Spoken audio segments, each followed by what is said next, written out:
Storytelling is really a tool to help us remember things that would be otherwise hard to remember, to create causalities that convince us to do things. And I think a lot of businesses are too much focused on the product and the service they do and forget that the stories are needed to explain what they do and help people understand what they do.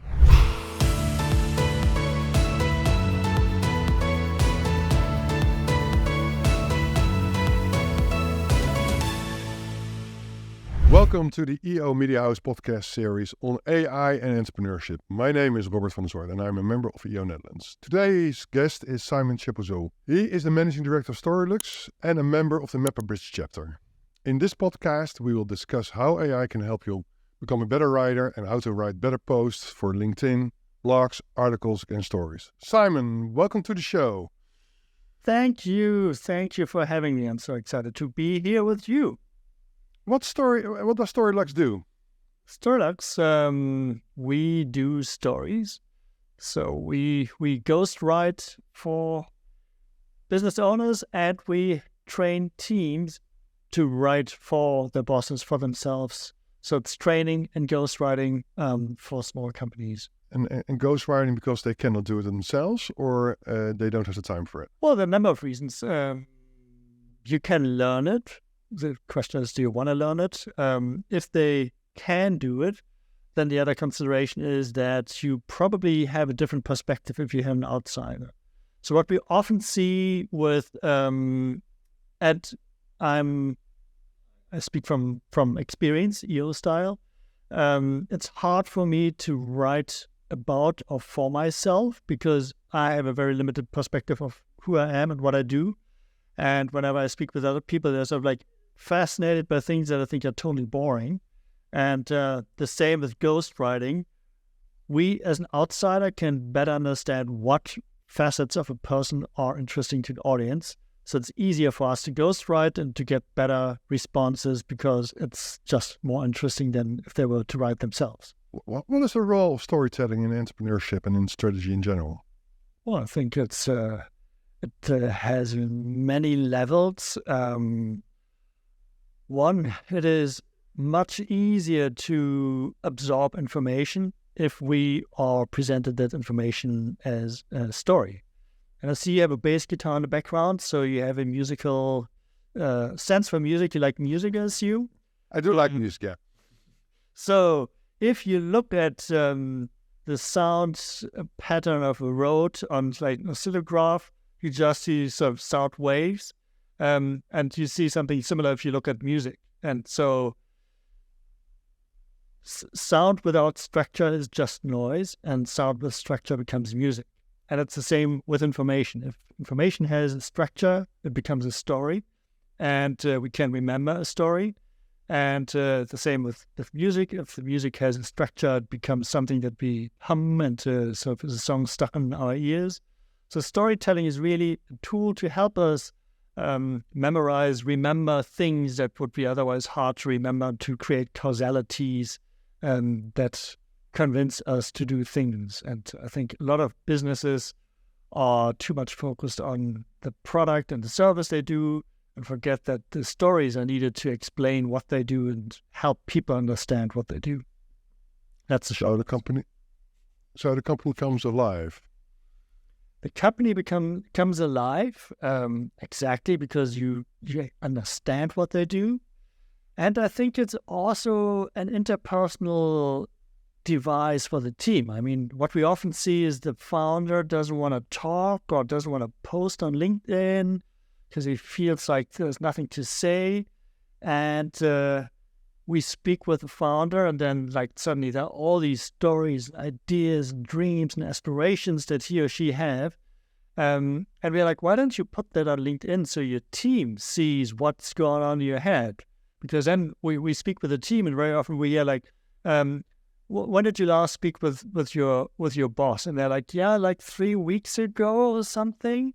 So you can see they don't really have a lot of contact. And stories are a great way to convey the vision, the mission of the founder, and is a great way to do it on LinkedIn because everybody sees it, the team sees it, And if you just do like the annual report on LinkedIn, everybody falls asleep, but a good story will keep your team engaged.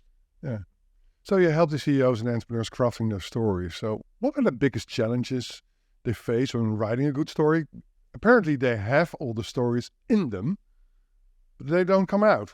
Well, I think one thing that holds them back is that they are afraid to open up and sort of think like, I can't share that because it's like too personal or too private, which I think is wrong, because in the end, we do business with people that we know, like, and trust. And that is based on the values that we share. And these values we understand through the stories that we tell. If I don't tell the story, you won't know what my values are. It's hard for you to make a decision whether you want to do business with me. So a founder who freely shares personal experiences as stories helps his prospects to make a decision whether he wants to work with them. And that extrapolates to the whole company. Also, a company has a story, and the employees together have stories. And these stories are probably driven by the values that the company has. So they should not be afraid to share their stories, because it helps sales and marketing communicate who they are. It helps attract the right clients and repel the wrong ones. And it brings more clarity to everybody involved. So they shouldn't be afraid. Isn't also that was something that I would like to stipulate. Aren't they afraid? Is it holding them back because they are afraid to share their stories, because they make a fool out of themselves on LinkedIn? Because if you write your stories on LinkedIn, everybody can read it. Do people hold back on that? I don't want to talk about myself. Is that more the case? Yeah, I mean, sure. Like if you haven't made a lot of experience of how people respond, you're naturally shy. So if they haven't done these posts, they hold back. And what we often see is if we work with a founder, CEO, and we write these stories, often it's like, yeah, I don't know, I like what you wrote, but I feel like I don't know. Then we do a lot of convincing, like, no, trust us, it's gonna be great, people will love it.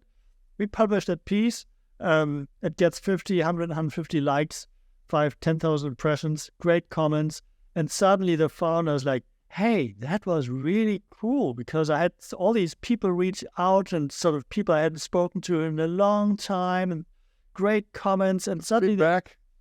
And they got great feedback. Yeah, the great feedback, and they feel seen, and they feel appreciated, and they feel like they feel themselves, because they put themselves out, and the world was able to give them feedback on like, hey, that is you, and we love you for who you are. So it's, once they do it, is a great experience, but like getting them to that point very often is a bit tedious. And what is good content? What makes good content? Well, that's a big topic. I think it's very context dependent.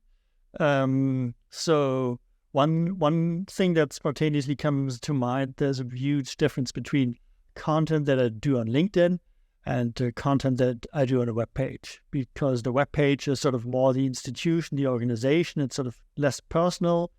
The LinkedIn profile is always me as a person speaking. So that's a huge difference in the tonality and how I can talk about what I can talk about, how I can talk about these things. So it's the context. And the other thing that makes good content is to have clear values. And that is another thing that we also often see, is that people are afraid to really be clear with what they like and what they don't like. And what we often see is if you have a post and you say, I like this, I love this, it's great, but I hate that, fuck that. Sort of like 10% of people are like, how dare you say that? And 90% of people are like, hey, cool that you made a clear statement. We get it. So good content is very clear on the values that you stand for. You become tangible as a person. You become transparent. You become real. And that is what makes good content. And there are like a gazillion rules with storytelling and whatnot. But I think that's the core, because content, every piece of content for us is like a contact with a new person. And as humans, we always have to check out that person, understand, do we like that person? Do we trust that person? Can we cooperate, or is it a threat? Do we have to defend ourselves? And if we can't make that decision because the other party doesn't open up with their values, it's really hard for us to engage. And so good content is value-driven, I would say. Now, this podcast is on AI. So how can AI help me to write good content and overcoming writing challenges? That's a really interesting question. So it's become my discovery of the past year, how we can do this. And it's interesting to see, because in the beginning, everybody was like excited because they sort of typed in a few words and then suddenly you got a perfectly written piece of content that looked like very good. And everybody was blown away like by the quality of the writing.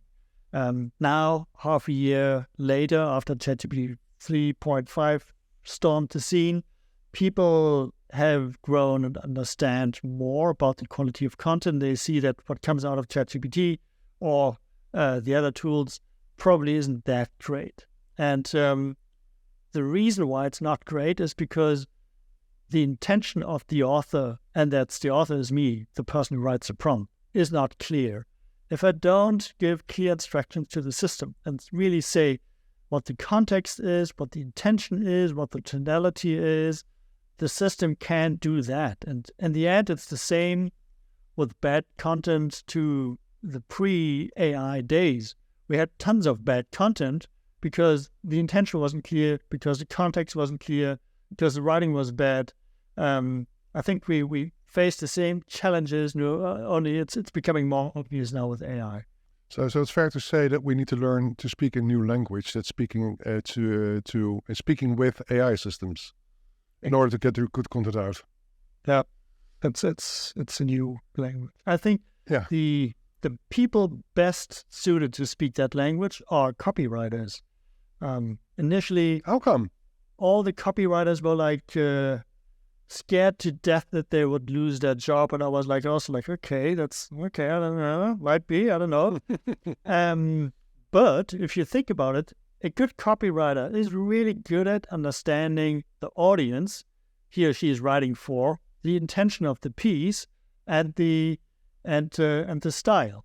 And if you understand that, you have everything that you need for a good prompt. Because if you can tell ChatGPT what the purpose of this piece is and the style and everything, then you get a pretty decent piece of writing. But if you can't explain that because you are not trained as a writer, ChatGPT can't help you, because it's like a blank slate that needs to be fed by you. And so copywriters, I think, the ones that embrace AI have a great future because they are the prompt engineers of the future for writing. So is it fair to say that if you're really good at prompt engineering and speaking with AI systems, your stories will improve incredibly, and you do it better than you would do it without the help of AI?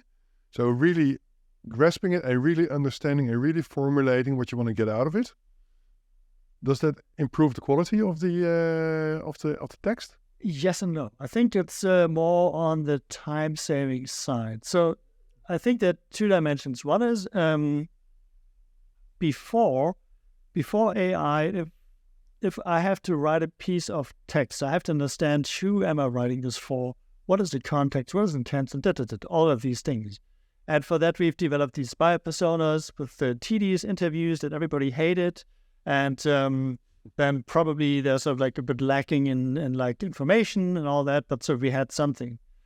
And because I'm lazy as a human, as a writer, I often would rely on my personal experiences of, I don't know, business coaches and their pain points, or business owners who should buy a business coach. What are their pain points? What does a business coach have to talk about? So I would write stuff, but I would rely on a lot of experiences that I have. Problem is, my personal experience is very limited, and it's always hard to see. It's hard to, what is it Donald Rumsfeld said? They're the known knowns, the known unknowns, and then they're the unknown unknowns. So with copywriting, there's a lot of unknown because I don't know the things, the experiences, the fears, frustrations, goals, aspirations of people that I haven't spoken to. So how can I write for them? And ChatGPT is amazing because you can ask it, okay, what are the fears, goals, frustrations of this specific person or of this persona? And it gives you a long list that may not be true, but I would never have been able to come up with this list because I've never met this person. I haven't like this in-depth chat with that person. So coming back to your question, the first thing it helps is to expand our horizon of other characters, interests, personalities, needs that I as a copywriter have to know, but was really hard to get that. So I can expand the horizon. So that is the basis for good content. And then with the writing, it can help with very specific prompts that you have to emulate certain styles or certain content pieces. And just yesterday, I did a fun experiment. I channeled the spirit of John Harrison, who's a copywriter from the UK, and I took a sample sentence that he wrote and that he rewrote. And then he explained 11 changes he did on this one sentence, like a word that he changed, a structure that he changed, like all of these things. I took all of these changes and fed it to ChatGPT, explain, okay, like the base sentence, final sentence. These are the changes, and this is why these changes were made. Now, give me an extract of like the principles underlying these changes and write me a prompt. And then I took that prompt and used it to rewrite another text based on these principles. And then it did exactly that. It made the text more concise and clear, something I could have done, but it would have taken me way longer to do it than to like just feed this custom prompt to rewrite the text. So to your question with the quality, yes, it can help with the quality if we have custom-made prompts. But the last 5 or 10% is still human writing because we still are better. So how does the process of writing with AI look like? So if you go back to when a project comes in, a question comes in, how do you start and where does AI come into it and how you use that specifically? Yeah, I think it starts with having a process. And the process we can have whenever we have something that we do repeatedly. So let's talk about LinkedIn posts. We have defined a library of post types that we know work, that we've done many, many times. So if we want to write something, we have a process how we write this post so first defining the post because it's like a templated post. And then we can layer on these different style elements, the topics, the themes, and all of these things. So it's a process that we can run through if the writing output itself is sort of standardized in nature. So if we do like a podcast announcement post every week for a podcast, we know what that should look like. So we can define that and train the system to, in the future, just take the transcript and write a summary in the style of the past 20 summaries, and the output will be 95%. But it's a very specific prompt just for this context. So we need very contextualized prompts, customized for that context, for that task, and we need samples to train the system, and then we can get very good writing. Yeah, because one of the complaints I sometimes get, so I work with students and with professionals, and I help them create their presentations. And if they use ChatGPT, they say, "Well, it's very generic. It's not me. How can I use AI to become more authentic, more me?" Exactly. Good point. So that sounds, the scenario you just described sounds like the typical scenario with a bad prompt where you just tell it, write me an essay on the art of Baroque paintings or whatnot. and then you get something very generic because the prompt is not very good. And if I'm a student, I have to define my style, which is hard work. We have to think, and it's starting with like, what is the typical vocabulary that I use for a particular piece of writing? If it's academic writing, I probably have my own style, how I write. So I have to show samples of my past writing. I could then layer on a couple of writing rules, like the one that I just described with the copywriting guy, John Harrison, because clear and concise writing can also help with academic writing. So I can build a prompt. And if I sort of put together various prompts that I have to consciously design and make a decision on, how do I want to sound? What is good writing? What is bad writing? Then I can customize these prompts, string them together, and then I will get good writing. But the problem is it takes time, and you have to know what you want. If you don't know what you want, what good looks like, I can show you good, and you can't tell whether it's good because you wouldn't recognize it. So it's the best writers on AI are the people who can't write because they know what they want. And if I can't write, AI can't really help me because if I can't tell the difference between a good hook line and a bad hook line because I don't understand what a good hook line is, then AI can't help me, not really.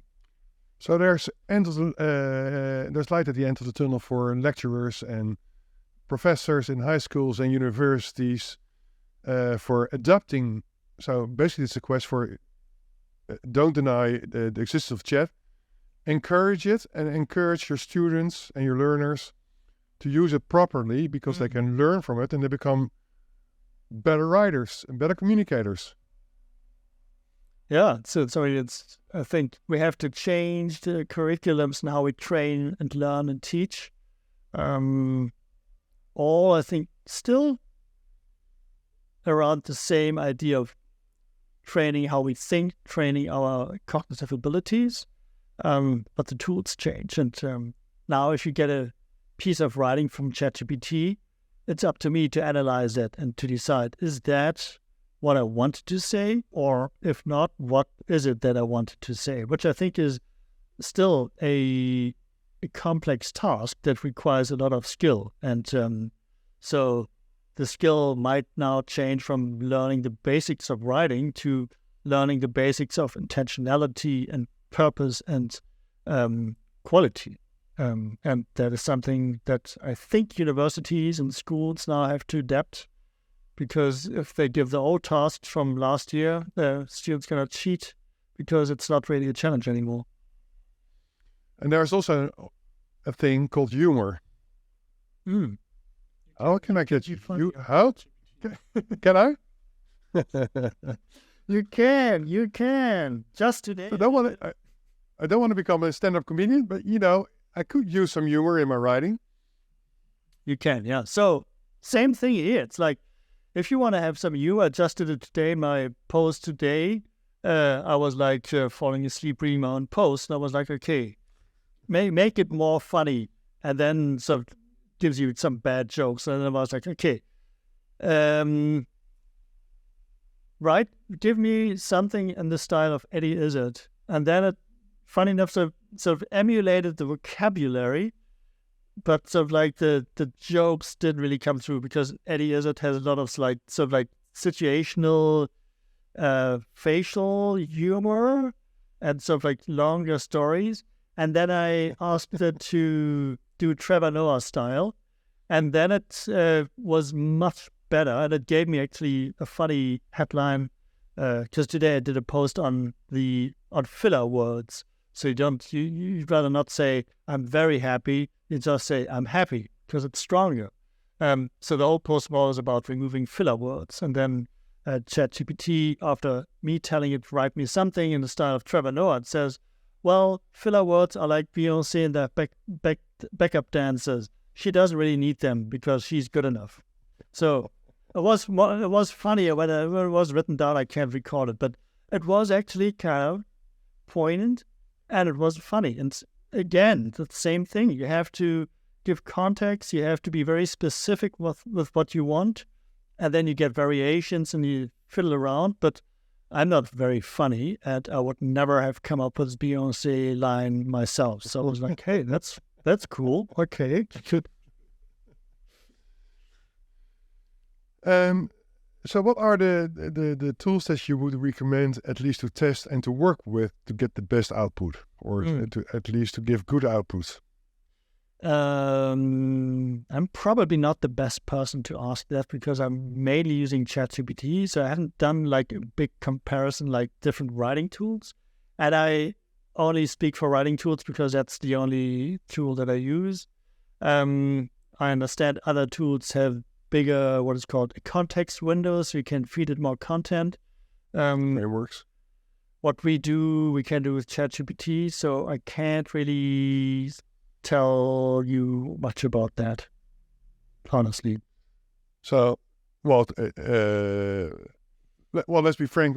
Many of these tools are just APIs on OpenAI, and so at the end of the day, it is OpenAI what the outputs is generating, although it helps you with creating good prompts. And exactly that is maybe, Robert, we should cover that because you made a really good point with like they're all using ChatGPT or some of the other platforms, but it's some front end with a nice API, but they all use the same back end, and so it's like try to look different.